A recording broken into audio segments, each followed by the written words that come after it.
Hi everybody, just James here, intermittent fasting for vegans.com and on Facebook. Oh, I'm so bloated. Why am I so bloated? What can I do about it? Bloating and intermittent fasting and plant-based diets are a collision course. It's gonna happen. Can I get rid of this now? This is ridiculous. Okay, I'm gonna fart it out. I'm not bloated anymore. Where was I? Okay, so bloating. What causes bloating when you are doing intermittent fasting and you're vegan and or either or? So bloating, especially with plant eaters, is caused by FODMAP. And FODMAP is fermentable oligosaccharides, disaccharides, monosaccharides, and polyols, sugars. And what happens is you eat them, the digestion process starts, they go through the small intestines into the colon and then start fermenting. And your poor little gut bacteria can't keep up. They're trying to chomp down on the fiber and there's all these sugars, and then they ferment and they cause methane, but mostly hydrogen. And when you get the hydrogen, you blow up and you feel uncomfortable. You don't really like puff like all over the place, but you're just uncomfortable. Your pants don't fit tight and you're like, James, I'm losing weight, but I still look heavy. Okay, stop it. What are we gonna do to fix it?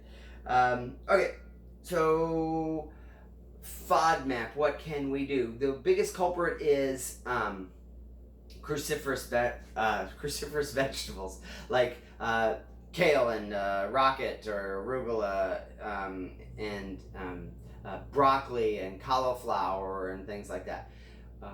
They have raffinose, and that's something that we can't really break down. It's just got to pass its way through. And also, those things are really high in fiber, so your gut bacteria is having a time at it.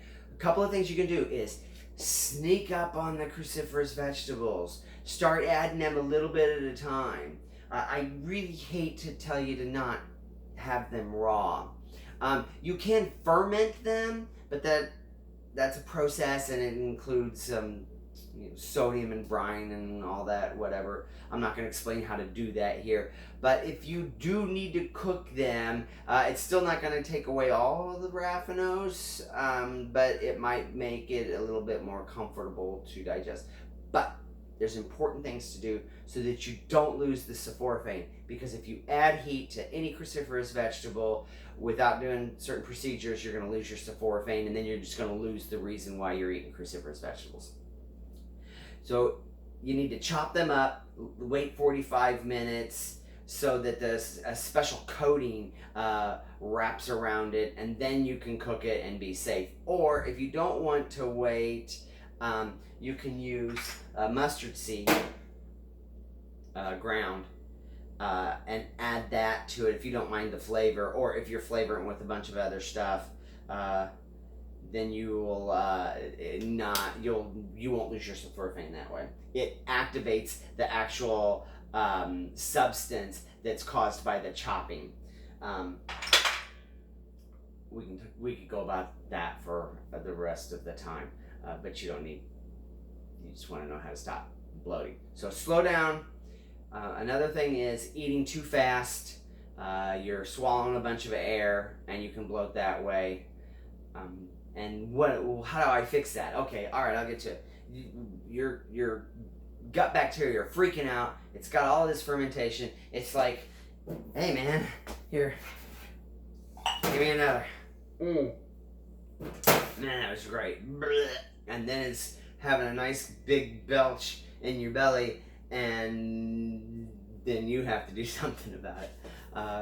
So I don't make recommendations.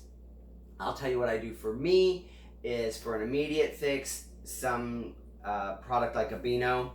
That's a short-term thing. But if you really want to nail it down, you could take cellulase. It's specific enzyme to help break down plant foods, and give that a try. I hate to put pills in my body. I know that I have to as a vegan with my my vitamin B12, because I can't get that from another source. I do take vitamin D because I don't spend enough time in the sun. I get enough vitamin K because vitamin D and K need to stick together, but I get that through my celery juicing. And then I take a DHA and EPA combination, and I think you guys all know that. So I'm not saying you should take cellulase or you should use Beano. I'm telling you that I've done that and it's worked for me. So I hope this helps. The bloating will stop. The longer you intermittent fast and the longer you add cruciferous vegetables and vegetables into your diet, then that will slow down and the bloating will slow down. So that's it. That's it for me. If you have any questions, please put them in the comments. Please hit like and subscribe and come join me and let's be friends. And yeah, live simple, love always, harm nothing. Just James. Oh, I almost tripped over my bloat.